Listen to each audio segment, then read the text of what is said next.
Senator Rand Paul calling Obamacare a mess, and he is talking from personal experience. Senator Paul running into some bizarre problems while trying to sign up himself and his family for insurance. So what happened? Senator Rand Paul joins us. Nice to see you, sir. Hey, glad to be with you, Greta. So what happened to you? You tried to sign up? Well, I've been trying for about 2 months. As a member of Congress, I'm supposed to get it in D.C. So I signed up, and I had some trouble. I kept getting an error code, and then finally we got it. But then I found out that my adult son was going to cost $6,000, which is more than I used to pay for my entire insurance for one child. So I said, I'll just buy it through the Kentucky exchange. The Democrats, they say it's a great exchange and it's working so well. So I signed up on there and I got an error code, which I've had for 2 months. It finally opened up today after they started getting political about this. But when we tried to sign him up, we couldn't. They said he had to show up and show his ID at the welfare office. So he showed up, he showed his ID, didn't sign up for anything. He wasn't looking for welfare. No, we were just looking to buy insurance, but we wouldn't let him buy insurance unless he proved his existence. So he got there, he didn't sign up for anything, and 2 days later, he got his Medicaid card. So he's got Medicaid. And so today I finally get on the website after complaining, and they're saying, oh, there's no way this could have happened.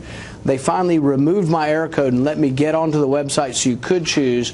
And sure enough, he does automatically enroll in Medicaid, and there's a big button about this big on the screen, and there's a tiny little button that says QHP, which I'm not sure anybody would know what that means, but that's how you opt out of Medicaid. Otherwise, if you just keep going, you get Medicaid. All right, so he doesn't want Medicaid. He's now got Medicaid, and I guess I'd say is good luck getting out of Medicaid to go pay for insurance. Well, the last person on the phone told us that they weren't dealing with me or my office anymore. He had to talk to him, and again, I said, we've already sent him down there once. I'm not sending him down there again to talk to you people. You guys screwed it up the last time. I may just use ehealth.com the next time. Yeah, well, good luck with that. All right, let me ask you about tomorrow's meeting at the White House. You're meeting at the White House. What for?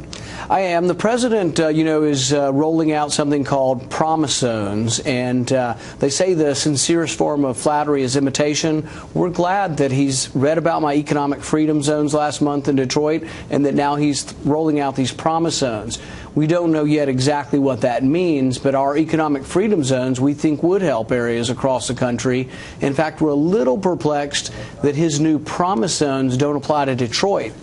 So you got a city in a depression with 18% unemployment and really a wasteland in some ways, and he's not going to apply his new alternative package for impoverished areas to Detroit. Is he going to talk about NSA with you? I don't know about that. I think Appalachia is going to be part of it. So part of eastern Kentucky is very poor. The hard part to get people in Kentucky to listen to him, though, is they feel like they're poor because of his war on coal. So there's really a strong antipathy for the president's policies, because when you go out there, they truly believe they're under assault from his policies on coal. I suppose you've seen all the news today in the last 24 hours about former Secretary of Defense Gates' book. Any thought about his book? I think I haven't served in the military, but my dad did, my father-in-law did, my brother-in-law, a lot of family members. And I understand how much pride they have in defending their country. And so I can see how Bill Gates, Robert Gates, would be upset about the fact that when they were talking about the surge in Iraq, that they were glibly talking about it in political terms. And that really does stick out with me, because so much of the debate in Washington is over this or that resolution. And I am of the mind that Congress should declare war. But once we declare war, whether there's this many troops in this sector or not shouldn't be a political decision. It should be based on what the generals tell you we need at that particular time. All right, big day. You just had a birthday. Get anything for birthday? I know you did. My good friend Senator Mike Lee from Utah gave me a drone. And we're looking at a drone? You may wonder, what am I going to do with the drone? Well, it's got a laser.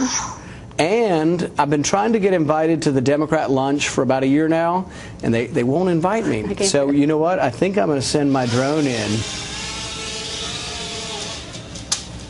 And we can put a camera and audio on it? We haven't installed that yet. We have to check on the rules, but we're hopeful. Well, maybe we ought to get one too. Actually, it's probably a pretty good idea. I like that idea of a drone to collect news as well. Anyway, Senator, happy birthday, and thank you very much for joining us. Thank you for having me. And coming up.